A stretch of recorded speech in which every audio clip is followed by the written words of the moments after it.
கர்த்தருடைய பரிசுத்த நாமத்திற்கு ஸ்தோத்திரம். வெளியேற பெற்ற நேரத்திலே ஆண்டவருடைய வார்த்தையை உங்கள் மத்தியில் பகிர்ந்து கொள்வதில் மிகுந்த மகிழ்ச்சி அடைகிறேன். இன்றைக்கு செய்திக்கு மையமாக ஒரு வசனத்தை எடுத்து நாம் தியானிப்போம். மார்க்கு 5ஆம் அதிகாரம் 34ஆம் வசனம். Mark chapter 5 verse 34. அவர் அவளை பார்த்து, மகளே, உன் விசுவாசம் உன்னை ரட்சித்தது, நீ சமாதானத்தோட போய் உன் வேதனை நீங்கி சுகமாயிரு என்றார்.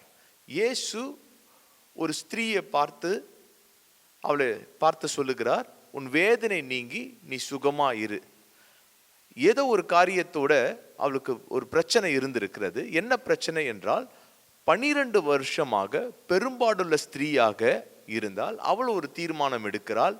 நான் நிறைய மருத்துவரை பார்த்தேன், நிறைய பணங்களை செலவழித்திருக்கிறேன், இப்பொழுது நான் இயேசு அண்டைய போய் அவருடைய வஸ்திரத்தின் ஓரத்தை தொட்டால் அவரிடத்திலிருந்து ஒரு வல்லமை புறப்பட்டு எனக்கு சுகம் கிடைக்கும் என்ற விசுவாசத்தோட இயேசுவின் இடத்துல வந்து இயேசுவின் வஸ்திரத்தை தொட்ட மாத்திரத்திலே இயேசுவின் இடத்திலிருந்து ஒரு வல்லமை புறப்பட்டது. ஒரு பிரச்சனையோட அந்த ஸ்திரீ இயேசுவின் இடத்துல வந்திருக்கிறாள், விசுவாசத்தோடு வந்திருக்கிறாள். இயேசுவின் வஸ்திரத்தை தொட்ட மாத்திரத்திலே உடனே உதிரத்தின் ஊரல் நின்று போயிட்டு. இந்த புதிய வருடத்தில் நாம் கடந்து வந்திருக்கலாம். ஆனால் என்னுடைய பழைய வாழ்க்கையில் எப்படி இந்த பெரும்பாடுள்ள ஸ்திரீக்கு ஒவ்வொரு வருஷமும் புது வருஷம் வந்தாலும் 12 வருஷமாக வியாதியோட வேதனையோட கடந்து வந்தது போல இந்த புது வருஷத்துல நான் கடந்து வந்திருக்கிறேன்.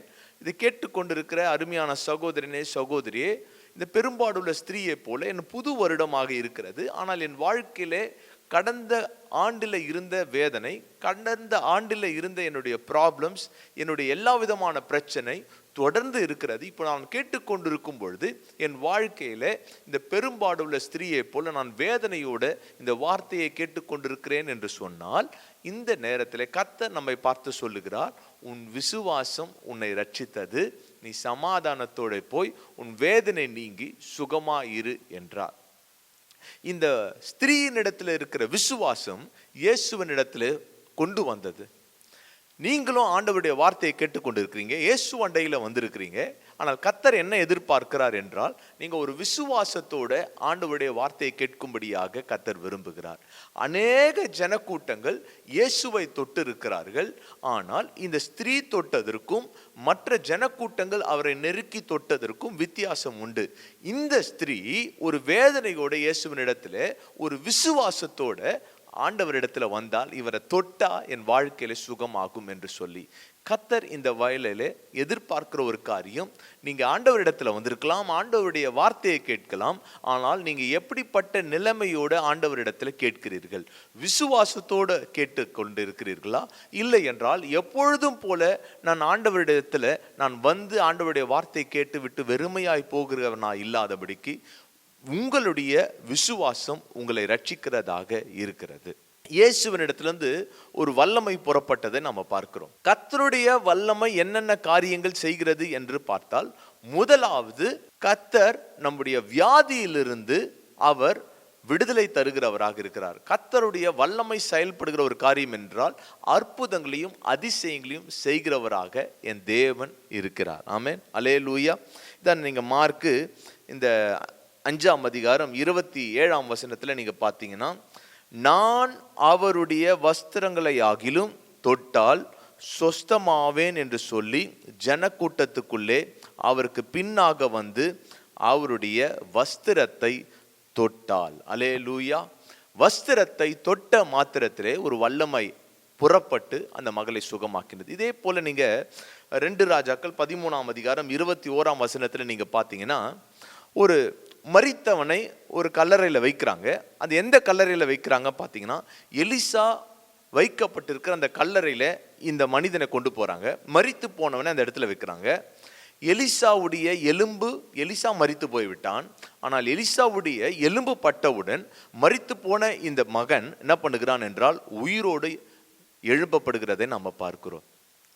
இன்னொரு ஒரு காரியத்தை நம்ம பார்த்தீங்கன்னா, அப்போஸ்தலர் 5ஆம் அதிகாரம் 15ஆம் வசனத்தில் பார்த்தீங்கன்னா, படுக்கையில் இருக்கிறவங்க, வியாதியோடு இருக்கிறவங்கள என்ன பண்ணுகிறாங்க அப்படின்னு பார்த்தீங்கன்னா, பேதுரு போகிற வழியில என்ன பண்ணுகிறாங்கன்னா, அவன் நிழல் பட்டு சுகமாகும்படியாக வியாதியஸ்தர்களை கொண்டு வந்து வைக்கிறார்கள்.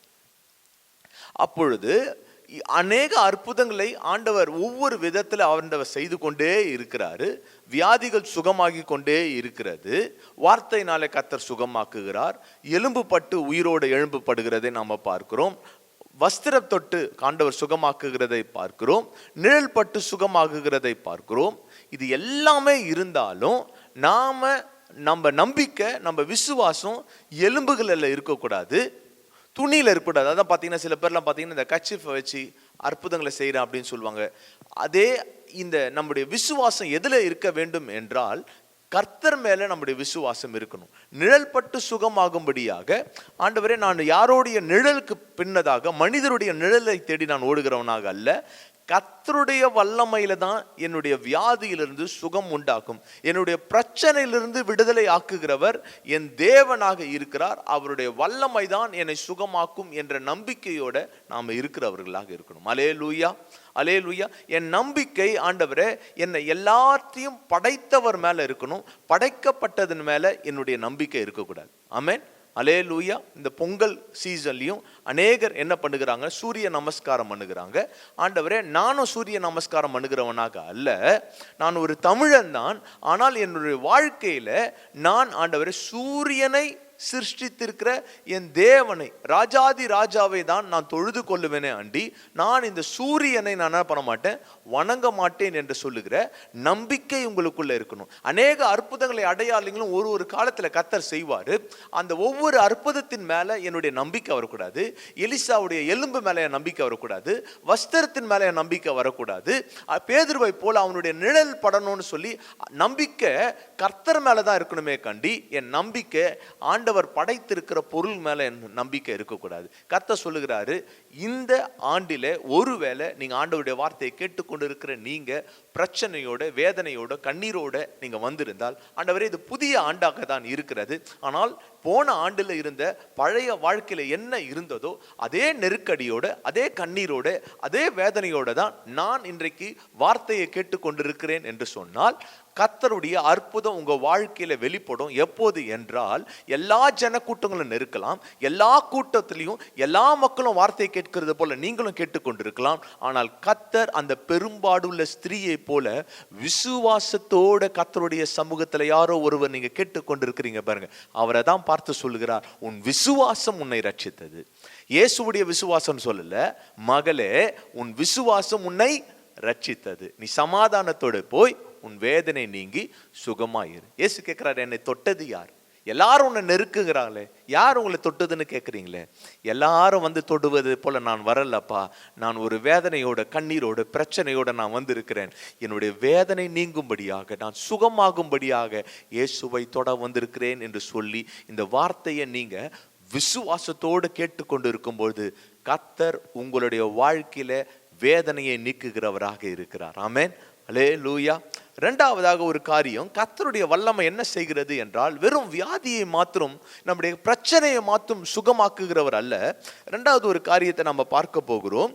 உபாகமும் 8ஆம் அதிகாரம் 18ஆம் வசனத்தை நாம் வாசிக்கலாம். உபாகமும் 8ஆம் அதிகாரம் 18ஆம் வசனத்தை நான் உங்களுக்காக வாசிக்கிறேன்.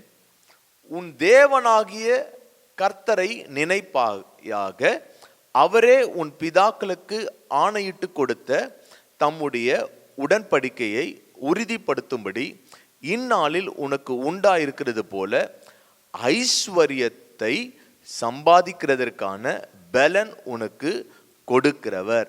ஐஸ்வர்யத்தை சம்பாதிக்கிற பலனை கொடுக்கிறவர். நம்முடைய ஆசீர்வாதம் யாரிடத்துல இருக்கிறது என்றால் கர்த்தரிடத்துல இருக்கிறது. ஐஸ்வர்யத்தை சம்பாதிக்கிறதற்கான பலனை கொடுக்கிறவர் யார் என்றால் கர்த்தராக இருக்கிறார். முதலாவது, அவருடைய வல்லமையினாலே வியாதிகளை கர்த்தர் சுகமாக்குகிறார். இரண்டாவது, அவருடைய வல்லமையினாலே கர்த்தர் நம்மை ஆசீர்வதிக்கிறவராக இருக்கிறார். இந்த ஆண்டு கர்த்தர் நம்மை பார்த்து சொல்லுகிறார், ஆரம்பம் அற்பமானாலும் முடிவு சம்பூர்ணமாக இருக்கும். இந்த ஆண்டு கர்த்தர் உங்களை பார்த்து சொல்லுகிறார், அவருடைய வல்லமை புறப்பட்டு ஐஸ்வர்யத்தை சம்பாதிக்கிறதான பலனை கர்த்தர் நமக்கு கொடுக்கிறவராக இருக்கிறார். அல்லேலூயா. கர்த்தர் சொல்றார், நான் உன்னை ஆசீர்வதிக்கவே உன்னை ஆசீர்வதிப்பேன், உன்னை பெருகவே பெருக பண்ணுவேன். கர்த்தருடைய வல்லமை புறப்பட்டு கர்த்தர் நம்மை உயர்த்துகிறவராக இருக்கிறார். எப்பொழுதுமே கர்த்தர் நம்மை உயர்த்திருக்கிறார் அப்படின்னா நம்ம பார்த்து கர்த்தரை மகிமைப்படுத்துகிறவர்களாக இருக்கணும். இது என்னுடைய பலன், என்னுடைய படிப்பு, என்னுடைய நாணம் சொல்லக்கூடாது. கர்த்தர் என்னை ஆசீர்வதித்ததுனால இந்த ஐஸ்வர்யம், இந்த இதற்கான பலனை கர்த்தர் தான் எனக்கு கொடுத்திருக்கிறார் என்று சொல்லி கர்த்தரை மகிமைப்படுத்துகிறவர்களாக நாம் இருக்க வேண்டும் என்று கர்த்தர் விரும்புகிறார். ஆமென். இந்த ஐஸ்வர்யம் எப்படிப்பட்டதாக இருக்கிறது, இந்த ஆசீர்வாதம் எப்படிப்பட்டதாக இருக்கிறதுனா இயற்கைக்கு அப்பாற்பட்டதாக இருக்கிறது. இது யாரும் கிரகிக்க முடியாத காரியங்களை கர்த்தர் ஒருவர் தான் நம்மை ஆசீர்வதிப்பார் என்பதற்கு அடையாளமாக இருக்கிறது. எகிப்துல இஸ்ரவேல் ஜனங்க அடிமையாக இருக்கிறாங்க. அவங்களை கடந்து வருகிறார். கானானுக்கு போகிற வழியில அந்த வனாந்திரத்துல கர்த்தர் செய்கிற அற்புதத்தை பாருங்க. மன்னாவை கர்த்தர் என்ன பண்ணுகிறாரு, காலையில மாலையில அவங்களுக்கு கொடுக்கிறதை பார்க்கிறோம். இது ஒரு ஆச்சரியமாக இருக்கிறது. வனாந்திரத்துல கண்மலையை பிளந்து கர்த்தர் அவங்களுக்கு தண்ணீரை கொடுக்கிறதாக இருக்கிறார். இது ஒரு ஆச்சரியமான அற்புதமான ஒரு வல்லமை வெளிப்படுகிறதை நாம பார்க்கிறோம். கசப்பான ஒரு தண்ணீர் மாறாவை ஆண்டவர் மதுரமாக மாற்றுகிறதை நம்ம பார்க்கிறோம். நாலாவதாக நீங்க பாத்தீங்கன்னா ஆண்டவர் ஒரு கீழ்காற்றை வீச பண்ணி அங்க என்ன பண்ணுகிறாரு, இஸ்ரவேல் ஜனங்களுக்கு காடையை கொடுக்கிறத நம்ம பார்க்கிறோம். இயற்கைக்கு அப்பாற்பட்டதான வனாந்திரத்திலே வெறுமையாக காணப்படுகிற இஸ்ரவேல் ஜனங்கள் கர்த்தருடைய வல்லமை புறப்பட்டு அவர் எப்படிலாம் ஆண்டவர் போஷிக்கிறார் பாருங்க. அதான் வசனம் சொல்லப்பட்டிருக்குது, நீ காற்றையும் பார்க்க மாட்ட, மழையும் காண மாட்ட, ஆனா பள்ளங்கள் எல்லாம், உங்களுடைய பள்ளத்தாக்கள் எல்லாம் தண்ணீரால் நிரப்பப்படும். இதுதான் கர்த்தருடைய ஆசீர்வாதமாக இருக்கிறது. எப்படி கர்த்தர் இவங்களை உயர்த்திருக்கிறார் அப்படின்னா, இது என்னுடைய பலத்தினால் அல்ல, கர்த்தருடைய வல்லமை என் மேல புறப்பட்டு வந்ததுனால, அவர் என்னை பலப்படுத்தினதுனால கர்த்தர் என்னை ஆசீர்வதித்திருக்கிறார். ஆமென். இந்த புதிய ஆண்டுல நம்ம பார்த்து கேட்கணும், ஆண்டவரே உம்முடைய வல்லமை புறப்பட்டு வியாதியை மட்டும் சுகமாக்குகிறவர் தேவன் அல்ல, உம்முடைய வல்லமை புறப்படும் பொழுது ஐஸ்வர்யத்தை சம்பாதிக்கிறதற்கான பலனை தருகிற என் தேவனே, உம்முடைய வல்லமை என் மேல விளங்கட்டும்னு இந்த வார்த்தையை கேட்கிற நீங்க விசுவாசத்தோடு உங்க வாயினால அறிக்கையிடுங்க. உன் வாயின் வார்த்தையின்படியே உனக்கு ஆக கடவுது என்ன சொல்றாரு. இதெல்லாம் எனக்கு நடக்காது, இதெல்லாம் எனக்கு முடியாது, எத்தனையோ ஆண்டுகள் இப்படிதான் இருக்கிறேன், என் வாழ்க்கையில இப்படிதான் நீங்க நினைத்து கொண்டே இருக்கிறாதீங்க. யாரையோ ஒருத்தரை நம்பிட்டு, ஆண்டவரே நான் மரித்து போன பிறகு எனக்கு ஒரு பெட்டி யாராவது ஒரு செய்வாங்களா, அந்த நம்பிக்கையோடு இருக்காதீங்க. பெட்டி செய்வதற்கு முன்பதாக ஜீவிக்கிற காலத்தில் கர்த்தருடைய வார்த்தை உங்கள் வாழ்க்கையில வெளிப்படும்படியாக, ஆண்டவரே வல்லமைக்காக நான் காத்திருக்கிறேன், எனக்கு ஒரு அற்புதத்தை செய்யுங்கப்பா அப்படின்னு நீங்க சொல்லணும். அல்லேலூயா. நம்ம எல்லாரும் தரிசித்து நடக்கல, விசுவாசித்து நடக்கிறோம். பார்த்து நடக்கல, ஆனா பார்க்கும் பொழுது என் சூழ்நிலை இப்படிதான் இருக்கும். காற்றை பார்க்க மாட்டேன், மழையை பார்க்க மாட்டேன், ஆனா கர்த்தர் என்ன பண்ணுகிறவராக இருக்கிறார் என்றால் நம்முடைய பள்ளங்களை எல்லாம் நிரப்புகிறவராக இருக்கிறார். அவருடைய வல்லமை ரெண்டு காரியத்தை செய்யும். நல்லா கவனிச்சுக்குங்க. உபாகமம் 28ஆம் அதிகாரம் 5ஆம் வசனத்துல பாத்தீங்கன்னா, உங்க மாப்பிசை தொட்டியை கர்த்தர் ஆசீர்வதிப்பேன்றார். அதே அதிகாரத்துல 15ஆம் வசனம் 17ஆம் வசனத்துல நீங்க அப்படியே வாசித்தீங்கன்னா, உங்க மாப்பிசை தொட்டியை கர்த்தர் சபிக்கிறவராக இருப்பார். கர்த்தருடைய வார்த்தைக்கு நீங்க செவி கொடுத்து அவருடைய வார்த்தையின்படி நீங்க நடக்கிறவர்களாக இருக்கும் பொழுது கர்த்தர் நம்முடைய மாப்பிசை தொட்டியை ஆசீர்வதிக்கிறாரு. ஆனால் கர்த்தருக்கு விரோதமாக கர்த்தருடைய வார்த்தைக்கு நீங்க கீழ்ப்படியாதபடிக்கு, கர்த்தருக்கு அருவருப்பான காரியத்தை நீங்க செய்கிறவர்களாக இருந்தால் அதே வல்லமை நமக்கு சபிக்கிறதாகவும் இருக்குது. அவரிடத்துல ரெண்டு வல்லமை இருக்கிறது. ஒன்று ஆசீர்வதிக்கிற வல்லமை, ரெண்டாவது ஒரு வல்லமை நம்மை சபிக்கிற ஒரு வல்லமையும் கர்த்தரிடத்துல இருக்கிறது. நாம இந்த புதிய ஆண்டுல ஒரு தீர்மானம் பண்ணலாம். எல்லாருமே ஒரு தீர்மானத்தோட இந்த ஆராதனை நம்ம முடிப்போம். ஆண்டவரே, என் வாழ்க்கையில நான் எப்படிப்பட்டவனாக நான் வாழப்போகிறேன், கர்த்தரிடத்திலிருந்து ஆசீர்வாதத்தை பெற்றுக்கொள்ளுவதற்கான ஒரு வழியை கர்த்தர் நீங்க கொடுத்திருக்கிறீர், அதுல நான் நடக்க போகிறேன்னா, ஆண்டவரே என் கொடுத்திருக்கிற ஐஸ்வர்யம் ஆசீர்வாதம் அது சாபமாக மாறுவதற்கு எனக்கு ஆண்டவரே உம்முடைய வார்த்தையை விட்டு நான் தூரம் போய் நான் சபிக்கப்பட்டவனாய் மாறாதபடிக்கு இந்த புதிய ஆண்டுல நான் ஒரு தீர்மானிக்கிறேன், உம்முடைய வார்த்தையின்படி நான் வாழ்வேன். கண்களை மூடி ஜெபிக்கலாம். நல்ல தகப்பனே, நன்றியோடு ஸ்தோத்திரிக்கிறோம். பழையவைகள் எல்லாம் ஒழிந்தன, எல்லாம் புதிதாயின என்ற வார்த்தையின்படி எங்க பழைய வாழ்க்கை எல்லாவற்றையும் ஆண்டவரே நீங்க சிலுவையில சிந்தின ரத்தத்தால எங்களை கழுவி சுத்திகரித்து உம்முடைய வல்லமையினால எங்கள் வியாதிகள் சுகமாகட்டும் சுவாமி. உம்முடைய வல்லமை புறப்பட்டு ஆண்டவரே எங்களை நீங்க ஆசீர்வதிக்கும்படி உம்முடைய கரத்தில் நாங்கள் ஒப்பு கொடுக்கிறோம். இயேசுவின் மூலம் ஜெபிக்கிறோம் எங்கள் நல்ல பிதாவே, ஆமென்.